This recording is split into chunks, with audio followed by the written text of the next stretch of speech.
A reflective essay is different from a traditional essay, because in a reflective essay you are at the centre of it, rather than the theory that you might be summarising and discussing in a traditional essay. So a reflective essay is about your learning. It's showing how you are developing reflective and critical skills. And therefore the kind of questions you might be asking is, how am I learning? You'll be writing about particular events, particular episodes and incidents that happened in your workplace.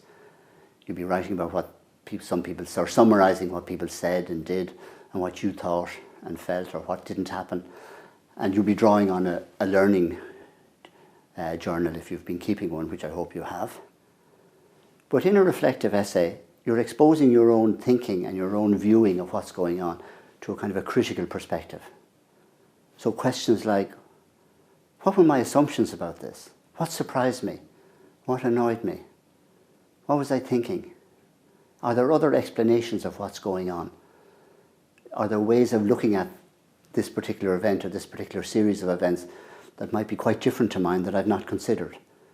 They're the kind of questions that underpin a good reflective essay. So you're not only describing what went on, you're not only asking questions about what went on and coming up with explanations, but you're also subjecting your own thinking, your own interpreting to a further set of questions.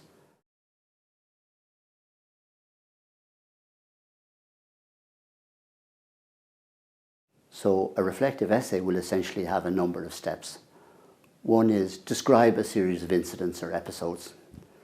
Show the questions you're asking about that, about what went on, why was this happening, and so on. What answers did you come up with that provide some kind of explanation of what was going on? And including that, you're including a reflection on your own thinking. How are you interpreting that? Where was that interpretation coming from?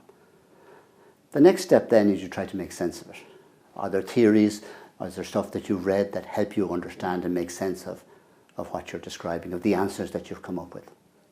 Then you've got to test your answers. Is it true? Does it fit? Does it make sense? How do I know? And the final step then is to take all that together and show how you have learned over the period of the range of incidents, your 6 months on placement or your 3 months on placement, and so show me how you've learned. Not just what you've learned, but how you've learned.